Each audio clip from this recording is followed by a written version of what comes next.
احمدہ و اصلی علی رسولہ الکریم اما بعد۔ محترم ناظرین اور معزز سامعین، السلام علیکم ورحمۃ اللہ وبرکاتہ۔ اہل حدیث میڈیا سینٹر کی طرف سے میں حافظ ابو یحییٰ آپ کی خدمت میں ایک بہت اہم ویڈیو لے کر حاضر ہو رہا ہوں۔ نبی اکرم صلی اللہ علیہ وسلم کا نماز تراویح کی رکعات کے حوالے سے کیا معمول تھا؟ صحابہ کرام رضوان اللہ علیہم اجمعین نماز تراویح کی کتنی رکعات ادا کیا کرتے تھے؟ خصوصاً سیدنا عمر بن خطاب رضی اللہ تعالیٰ عنہ نے اپنے دور حکومت میں صحابہ کرام کو باجماعت کتنی رکعات نماز تراویح کا حکم دیا تھا؟ اس مختصر ویڈیو میں انشاءاللہ ایک فیصلہ کن بات آپ کے سامنے رکھی جائے گی۔ رسول اللہ صلی اللہ علیہ وسلم سے صحیح بخاری حدیث نمبر 1147، حدیث نمبر 2013 اور صحیح مسلم میں حدیث نمبر 738 11 رکعت نماز تراویح ما وتر پڑھنا ثابت ہے۔ رسول اللہ صلی اللہ علیہ وسلم سے مسند ابی یعلیٰ میں جلد 2 صفحہ 326، المعجم الصغیر لطبرانی جلد 1 صفحہ 190 حسن سند کے ساتھ آپ صلی اللہ علیہ وسلم کا رمضان المبارک میں صحابہ کرام کو 8 رکعت تراویح پڑھانا اور پھر وتر پڑھانا ثابت ہے۔ رسول اللہ صلی اللہ علیہ وسلم کا مسند ابی یعلیٰ جلد 2 صفحہ 362، زوائد مسند الامام احمد جلد 5 صفحہ 115، المعجم الاوسط لطبرانی جلد 4 صفحہ 141 وغیرہ میں حسن سند کے ساتھ 8 رکعت تراویح اور پھر وتر پڑھنے پر رضامندی کا اظہار کرنا ثابت ہے۔ سیدنا عمر فاروق رضی اللہ تعالیٰ عنہ کا اپنے عہد حکومت میں صحابہ کرام کو 11 رکعت ما وتر تراویح پڑھنے کا حکم دینا ثابت ہے۔ موطا امام مالک حدیث نمبر 138، شرح معانی الآثار للطحاوی جلد 1 صفحہ 293، السنن الکبریٰ للبیہقی جلد 2 صفحہ 496 میں صحیح سند کے ساتھ یہ بات ثابت ہے۔ سیدنا عمر بن خطاب رضی اللہ تعالیٰ عنہ کے حکم کے مطابق صحابہ کرام کا سیدنا عمر رضی اللہ تعالیٰ عنہ کے دور میں 11 رکعت نماز تراویح ما وتر پڑھنا ثابت ہے۔ مصنف ابن ابی شیبہ جلد 2 صفحہ 391 اور 92 اس کی سند صحیح ہے۔ اسی طرح عہد فاروقی میں صحابہ کرام کا 11 رکعت نماز تراویح پڑھنا پر اتفاق کرنا ثابت ہے، جیسا کہ سنن سعید بن منصور میں الحاوی للفتاوی للسیوطی جلد 1 صفحہ 349 کے حوالے سے صحیح سند کے ساتھ یہ بات ثابت ہے۔ اس کے برخلاف 20 رکعت پڑھنے والے ہمارے احناف بھائیوں کے پاس کوئی ایک بھی دلیل ایسی نہیں جس میں نبی کریم صلی اللہ علیہ وسلم کا 20 رکعت نماز تراویح پڑھنا یا آپ صلی اللہ علیہ وسلم کا 20 رکعت نماز تراویح کی جماعت کروانا یا آپ صلی اللہ علیہ وسلم کا 20 رکعت نماز تراویح پر رضامندی کا اظہار کرنا یا صحابہ کرام کا 20 رکعت نماز تراویح پڑھنا یا سیدنا عمر بن خطاب رضی اللہ تعالیٰ عنہ کا 20 رکعت نماز تراویح کا حکم دینا ثابت ہو۔ رسول اکرم صلی اللہ علیہ وسلم کے حوالے سے ان کے پاس 2 مرفوع روایات ہیں جو خود ان کے اکابر علماء کے بقول بالاتفاق ضعیف ہیں، لہٰذا ہم ان پر بحث ہی نہیں کرتے۔ رہی سیدنا عمر فاروق رضی اللہ تعالی عنہ کے حوالے سے 20 کی روایات، تو وہ بھی ساری کی ساری ضعیف ہیں۔ صرف ایک روایت ایسی ہے، صرف ایک روایت جس میں 20 رکعات کا ذکر ہے، اور وہ روایت سیدنا عمر بن خطاب رضی اللہ تعالی عنہ سے ہے۔ اس کے سارے راوی ثقہ ہیں اور اس کی سند بھی صحیح ہے، لیکن اس روایت میں 20 رکعات کا ذکر کیسے ہے، اس کی حقیقت کیا ہے، وہ آج انشاءاللہ اس ویڈیو میں ہم آپ کے سامنے پیش کرنے والے ہیں۔ یہ روایت امام ابو بکر عبداللہ بن محمد بن زیاد نیسابوری المتوفیٰ 324 ہجری کی کتاب فوائد ابی بکر میں درج ہے، اور یہ روایت کتنی اہم ہے اس کی اہمیت کا اندازہ آپ اس بات سے لگا سکتے ہیں کہ پچھلے دنوں انڈیا سے ہمارے ایک حنفی بھائی نے ایک ویڈیو تیار کی اور اس میں صرف اسی روایت کی بنیاد پر یہ ثابت کرنے کی کوشش کی کہ سیدنا عمر بن خطاب رضی اللہ تعالی عنہ 20 رکعت نماز تراویح کا حکم دیتے تھے، لیکن اس روایت کی کیا حقیقت ہے آئیے ہم آپ کو بتاتے ہیں۔ یہ روایت فوائد ابی بکر النیسابوری کی 16 نمبر روایت ہے۔ اس روایت کے 3 حصے ہیں۔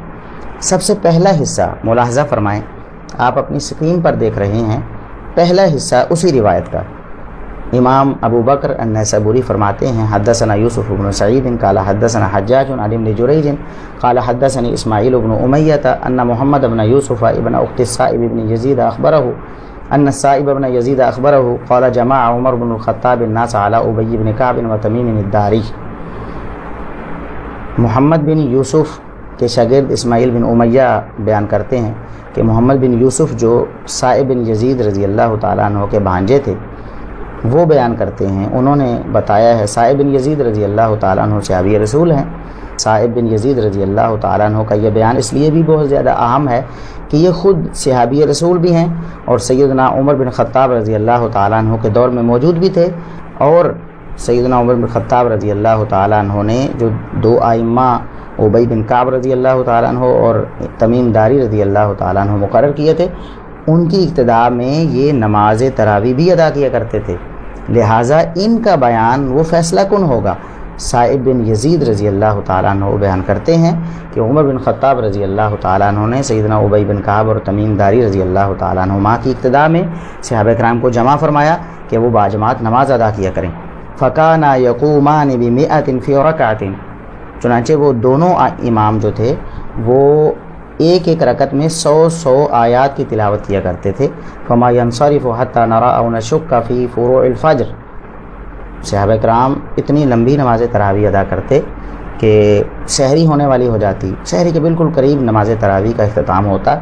قال فَكُنَّا نَقُومُ ب11، صائب بن یزید رضی اللہ تعالیٰ عنہ کہتے ہیں کہ ہم سیدنا عمر بن خطاب رضی اللہ تعالیٰ عنہ کے حکم سے ان کے دور حکومت میں ان کے مقرر کردہ اماموں کی ابتدا میں 11 رکعت نماز تراویح ادا کیا کرتے تھے۔ دیکھا آپ نے، یہ وہی روایت ہے، جی ہاں یہ وہی روایت ہے جس کو پیش کر کے سیدنا عمر بن خطاب رضی اللہ تعالیٰ عنہ سے 21 رکعت نماز تراویح ثابت کرنے کی کوشش کی جاتی ہے۔ اور اس روایت کی اہمیت کا اندازہ آپ اس بات سے لگا سکتے ہیں کہ گزشتہ دنوں ہمارے ایک حنفی بھائی نے جو انڈیا سے تعلق رکھتے ہیں ایک ویڈیو تیار کی، اور اس میں صرف اور صرف اسی روایت کی بنیاد پر سیدنا عمر بن خطاب رضی اللہ تعالیٰ عنہ سے 20 رکعت نماز تراویح ثابت کرنے کی کوشش کی۔ جی ہاں یہ وہی حدیث ہے، اس کا پہلا ٹکڑا آپ نے سماعت فرمایا کہ صائب بن یزید رضی اللہ تعالیٰ عنہ جو صحابی رسول ہیں، جو سیدنا عمر بن خطاب رضی اللہ تعالیٰ عنہ کے دور حکومت میں موجود تھے، وہ بیان کرتے ہیں کہ ہم 11 رکعت نماز تراویح ادا کیا کرتے تھے۔ یہ آپ کے سامنے عمر بن خطاب رضی اللہ تعالیٰ عنہ سے بیان کرنے والے صائب بن یزید ہیں، صائب بن یزید سے بیان کرنے والے محمد بن یوسف ہیں، اور محمد بن یوسف سے بیان کرنے والے اسماعیل بن امیہ ہیں۔ اب چلتے ہیں اس حدیث کے اگلے حصے کی طرف۔ قلت، اسماعیل بن امیہ کہتے ہیں میں نے کہا محمد بن یوسف سے، اپنے استاد سے، او 21، اس روایت میں آپ نے 11 کا ذکر کیا ہے، کیا 11 کا ذکر صحیح ہے یا 21 کا ذکر؟ قال لقد سمع ذلك من الصائب بن یزید ابن خصیفہ، محمد بن یوسف نے کہا کہ اس حدیث کو الصائب بن یزید رضی اللہ تعالیٰ عنہ سے یزید بن خصیفہ نے بھی سنا ہے۔ تو فسألت یزید بن خصیفہ، اسماعیل بن امیہ کہتے ہیں میں نے 11 کا ذکر محمد بن یوسف سے سنا، تو یزید بن خصیفہ سے بھی میں نے سوال کیا کہ آپ نے کیا سنا ہے؟ تو انہوں نے کیا کہا؟ جی ذرا غور کرنے کی ضرورت ہے، انشاءاللہ یہ مسئلہ یہیں پہ حل ہونے والا ہے۔ اس روایت میں جو 21 کا ذکر ہے وہ کس طرح ہے؟ فقال حسبت ان الصائب قال 21، یزید بن خصیفہ نے کہا میرا خیال ہے، لگتا ہے، مجھے ایسا لگتا ہے کہ جیسے الصائب بن یزید رضی اللہ تعالیٰ عنہ نے 21 کا ذکر کیا ہو۔ دیکھا اور سنا ناظرین اور سامعین آپ نے کہ جب محمد بن یوسف رحمہ اللہ تعالیٰ نے اس روایت کو 11 کے ذکر کے ساتھ بیان کیا تو بالجزم بیان کیا، یقین کے ساتھ بیان کیا، لیکن جب یزید بن خصیفہ نے اس روایت کو ذکر کیا تو شک کے ساتھ ذکر کیا، انہوں نے اپنا گمان ذکر کیا، اپنا تردد ظاہر کیا کہ میرا خیال ہے کہ الصائب بن یزید رضی اللہ تعالیٰ عنہ نے 21 کا ذکر کیا ہے۔ دیکھیے ایک طرف 11 کا بالجزم اور بالیقین ذکر ہے، اور دوسری طرف 21 کا شک کے ساتھ اور گمان کے ساتھ ذکر ہے، تو یہ دونوں باتیں برابر کیسے ہو سکتی ہیں؟ ان دونوں باتوں کو برابر کہنا کتنی بڑی زیادتی ہے اور عدل و انصاف کا خون کرنے کے مترادف ہے۔ 11 کا ذکر یقین کے ساتھ ہے اور 21 کا ذکر شک کے ساتھ ہے۔ ہمارے حنفی بھائی یہ کہتے ہیں کہ چونکہ اسماعیل بن امیہ نے 11 رکعت کے ذکر پر اپنے استاد محمد بن یوسف کو ٹوکا ہے اور پوچھا ہے کہ یہاں 11 کا ذکر ہے یا 21 کا ذکر ہے، لہٰذا معلوم ہوا کہ یہاں 11 رکعت کا ذکر وہ درست نہیں ہے۔ اگر 11 رکعت کا ذکر درست ہوتا تو اسماعیل بن امیہ اپنے استاد کو نہ ٹوکتے، لیکن یہ بات بھی ایک مغالطے سے زیادہ نہیں ہے، کیونکہ اسماعیل بن امیہ نے چونکہ 21 کا ذکر سن رکھا تھا تو انہوں نے اپنے استاد محمد بن یوسف سے پوچھ لیا کہ آپ 11 کا ذکر کرتے ہیں تو 21 کا ذکر بھی اس روایت میں ہے؟ تو انہوں نے کہا کہ 21 کا ذکر یزید بن خصیفہ کرتے ہیں، تو آپ جا کر خود ہی ان سے پوچھ لیجئے، آپ کو پتہ چل جائے گا کہ 21 کے ذکر کی حقیقت کیا ہے۔ تو جب اسماعیل بن امیہ یزید بن خصیفہ کے پاس پوچھنے گئے تو انہوں نے بتایا کہ حسب تو، میرا خیال ہے، میرا گمان ہے، شاید صاحب بن یزید رضی اللہ تعالیٰ عنہ نے 21 کا ذکر کیا ہو۔ تو اس سے معلوم ہو گیا خود اسماعیل بن امیہ کو بھی کہ 21 کا ذکر یہاں وہ مشکوک ہے، یہاں تردد کے ساتھ ہے، یہاں شک کے ساتھ ہے، اور 11 کا ذکر یقین کے ساتھ ہے۔ اسماعیل بن امیہ اس روایت کو بیان کرنے میں منفرد نہیں ہیں، اس روایت کو اسماعیل بن امیہ کے علاوہ 6 اور شاگردوں نے محمد بن یوسف سے روایت کیا ہے۔ اگر یہاں 11 کا ذکر مشکوک ہوتا تو ان شاگردوں میں سے بھی کوئی ایک سوال کرتا۔ امام مالک رحمہ اللہ تعالی بہت بڑے امام ہیں، موطا امام مالک میں 138 نمبر ہے۔ محمد بن یوسف سے امام مالک نے 11 رکعت کا ذکر کیا ہے، لیکن کسی شک کا اظہار نہیں کیا، کوئی استفسار نہیں کیا۔ اسامہ بن زید اللیثی فوائد ابی بکر میں روایت نمبر 17 میں محمد بن یوسف سے 11 رکعت بیان کرتے ہیں، لیکن کوئی سوال نہیں کرتے، بالکل نہیں ٹوکتے، کوئی استفسار نہیں کرتے، کسی شک کا اظہار نہیں کرتے۔ اسماعیل بن جعفر انصاری احادیث اسماعیل بن جعفر میں 440 نمبر روایت میں محمد بن یوسف سے 11 رکعت کا ذکر کرتے ہیں، لیکن بالکل نہیں ٹوکتے، کوئی استفسار نہیں کرتے، کسی شک کا اظہار نہیں کرتے۔ امام عبدالعزیز بن محمد الدراوردی نے سنن سعید بن منصور میں بحوالہ الحاوی للفتاوی للسیوطی جلد 1 صفحہ 349 اسی روایت میں محمد بن یوسف سے 11 کا ذکر کیا ہے، 11 کا ذکر سنا ہے، روایت کیا ہے، لیکن ٹوکا نہیں ہے، کسی شک کا اظہار نہیں کیا، کوئی تردد نہیں کیا۔ اور اسی سند کے بارے میں علامہ سبکی کہتے ہیں کہ یہ حد درجہ صحیح سند ہے۔ اور 5ویں شاگرد امام یحییٰ بن سعید القطان نے مصنف ابن ابی شیبہ میں 7671 نمبر روایت میں اپنے استاد محمد بن یوسف سے 11 رکعت کا ذکر کیا ہے، لیکن کوئی استفسار نہیں کیا، انہیں ٹوکا نہیں ہے اور کسی تردد کا اظہار نہیں کیا۔ 6 نمبر پر محمد بن اسحاق نے اسی فوائد ابی بکر نامی کتاب میں 19 نمبر روایت میں اپنے استاد محمد بن یوسف سے 11 رکعت کا ذکر سنا ہے، اسے روایت کیا ہے، کسی شک کا اظہار نہیں کیا، کوئی سوال نہیں کیا، کوئی استفسار نہیں کیا، انہیں ٹوکا نہیں ہے۔ اگر اسماعیل بن امیہ اکیلے کا ٹوکنا اگر شک کا اظہار کرتا ہے تو باقی 6 راویوں کا اس روایت کو بغیر ٹوکے روایت کرنا اس بات کو ثابت نہیں کرتا کہ انہوں نے محمد بن یوسف کے 11 والے قول کی توثیق کی ہے۔ معلوم ہوا کہ سیدنا صاحب بن یزید رضی اللہ تعالیٰ عنہ نے سیدنا عمر بن خطاب رضی اللہ تعالیٰ عنہ سے 11 رکعت کا ہی ذکر کیا ہے، ان سے ان کے شاگرد محمد بن یوسف نے یقین کے ساتھ 11 رکعت ذکر کی ہیں، اور محمد بن یوسف سے پھر ان کے 7 شاگردوں نے 11 رکعت نقل کی ہیں، جبکہ 21 رکعت کا ذکر یزید بن خصیفہ نے کیا ہے، اور وہ بھی شک اور شبہ کے ساتھ کیا ہے۔ یقین کے ساتھ 21 رکعت کا ذکر کسی روایت میں نہیں ہے۔ ایک روایت آتی ہے، صاحب بن یزید سے حارث بن عبد الرحمن بیان کرتے ہیں کہ انہوں نے 21 رکعت کا ذکر کیا، لیکن وہ جھوٹی سند ہے، اس کی سند میں ابراہیم بن محمد علیہ السلام جھوٹا راوی ہے، لہٰذا الصائب بن یزید رضی اللہ تعالیٰ عنہ سے صرف اور صرف 11 رکعت کا ذکر ثابت ہے۔ 21 رکعت کا ذکر شک کے ساتھ یزید بن خصیفہ نے کیا، اور وہ شک آپ لوگوں کے سامنے ہے، کہاں یقین اور کہاں شک۔ آپ یقین کو لیں گے یا آپ شک کو اختیار کریں گے؟ تیسرے حصے کی طرف بڑھنے سے پہلے میں اپنے حنفی بھائیوں سے ایک مزیدار سا سوال بھی کرنا چاہتا ہوں۔ وہ سوال یہ ہے کہ اس روایت میں تو 21 رکعت کا ذکر ہے، اگر آپ اس روایت کی بنا پر 20 رکعت کو مسنون تراویح کہتے ہیں تو 21ویں رکعت کو کیا مسنون وتر کہیں گے؟ یعنی 20 تراویح اور ایک وتر، تب ہی تو 21 بنتے ہیں۔ اگر آپ اس روایت کی وجہ سے 20 تراویح کو مسنون کہتے ہیں، مسنون تراویح 20 ہیں، تو کیا مسنون وتر ایک ہے؟ کیا آپ اس حدیث کی وجہ سے اپنی فقہ کے اس مسئلہ کو چھوڑنے کے لیے تیار ہیں کہ ایک وتر پڑھنا درست نہیں ہے؟ اگر آپ تیار ہیں تو پھر بتائیے گا ضرور۔ اگر آپ اس حدیث کی وجہ سے ایک رکعت وتر کو مسنون وتر نہیں کہہ سکتے تو پھر اس حدیث کی وجہ سے 20 رکعت تراویح کو مسنون تراویح کیوں کہتے ہیں؟ اب آتے ہیں اس حدیث کے آخری ٹکڑے کی طرف، آخری حصہ جس میں قال محمد وقلت ل21۔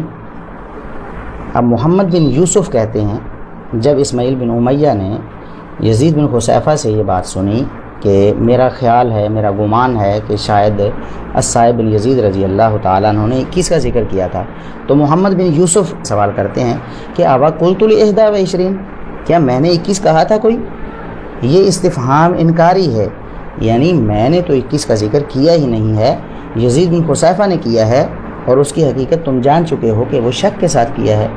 تو قلت ل21، کیا میں نے تمہیں 21 کا ذکر کیا؟ اب اس عبارت کو ہمارے حنفی بھائی نے اس طرح پڑھا کہ او قلت ل21، اور او کو بل کے معنی میں بنایا اور ترجمہ یہ کیا کہ بلکہ میں بھی کہتا ہوں کہ 21، اور یہ ثابت کر دیا اپنی طرف سے کہ محمد بن یوسف نے اپنے بیان سے رجوع کر لیا تھا، انہوں نے بھی 11 سے رجوع کر کے 21 کو اپنا لیا تھا۔ 100% غلط ہے کہ محمد بن یوسف نے اپنے بیان 11 رکعت سے رجوع کر لیا تھا۔ انہوں نے کیوں رجوع کرنا تھا بھائی؟ ایک شخص بالکل یقین سے بیان کر رہا ہے اور ایک شخص اپنا گمان ظاہر کر رہا ہے، شک کے ساتھ بیان کر رہا ہے، تو کیا کوئی بھی عقل مند شخص اپنے یقینی بیان کو کسی کے مشکوک بیان کی وجہ سے رد کرے گا؟ اگر محمد بن یوسف نے رجوع کیا ہوتا تو ان کے جو 7 شاگرد ہیں ان میں سے کوئی ایک تو کہتا کہ ہمارے استاد محمد بن یوسف نے اپنے بیان سے رجوع کر لیا تھا۔ نہ اسماعیل بن امیہ نے کہا کہ میرے استاد محمد بن یوسف نے اپنے بیان سے رجوع کر لیا تھا، نہ مالک بن انس نے اپنی موطا امام مالک میں یہ روایت پیش کرتے ہوئے یہ بات بیان کی کہ میرے استاد محمد بن یوسف نے 11 رکعت بیان کرنے سے رجوع کر لیا تھا، نہ امام یحییٰ بن سعید القطان نے یہ کہا، نہ اسماعیل بن جعفر نے کہا، نہ اسامہ بن زید اللیثی نے کہا، نہ محمد بن اسحاق بن یسار نے کہا، نہ امام عبدالعزیز بن محمد الدراوردی نے کہا۔ کمال ہے کہ اگر استاذ نے اپنے بیان 11 رکعت سے رجوع کر لیا تھا تو پھر شاگرد اپنے استاذ کی وفات کے بعد بھی ساری زندگی 11 رکعت ہی ان سے بیان کرتے رہے۔ اس کا مطلب یہ ہے کہ محمد بن یوسف نے اپنے بیان سے بالکل بھی رجوع نہیں کیا، یہ صرف مغالطہ بازی ہے۔ وقلت ل21، یہ استفہام انکاری ہے جیسا کہ میں عرض کر چکا ہوں۔ تو سامعین اور ناظرین، یہ ہے اس روایت کی حقیقت جس روایت سے 21 رکعت نماز تراویح ثابت کرنے کی کوشش کی گئی۔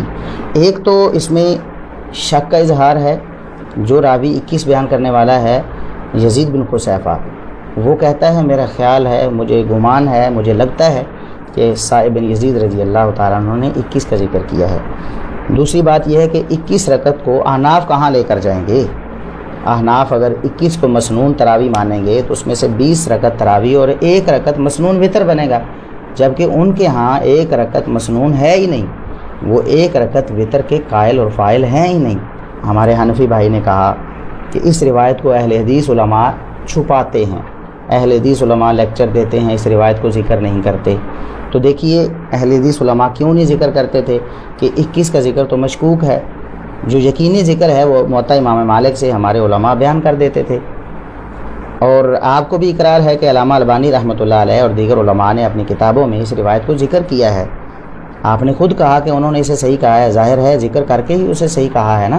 تو آپ بتائیے کہ احناف علماء کو کیا مجبوری تھی؟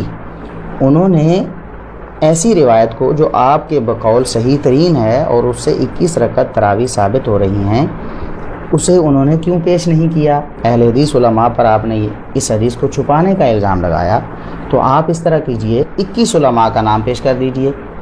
چلیں ایسا نہیں تو آپ 15 علماء کا نام پیش کر دیجئے، چلیں یہ بھی نہیں تو 10 علماء کا پیش کر دیجئے، چلیں اس سے بھی آپ کو رخصت دیتے ہیں۔ آپ صرف 5 ایسے حنفی علماء کا نام ذکر کر دیں، ان کے ویڈیو کلپ ہمارے ساتھ شیئر کر دیں، ان کی کتابوں کے اقتباسات ہمیں دکھا دیں۔ اس کا مطلب ہے کہ دال میں کچھ تو کالا ہے، یہ ساری دال کالی ہے۔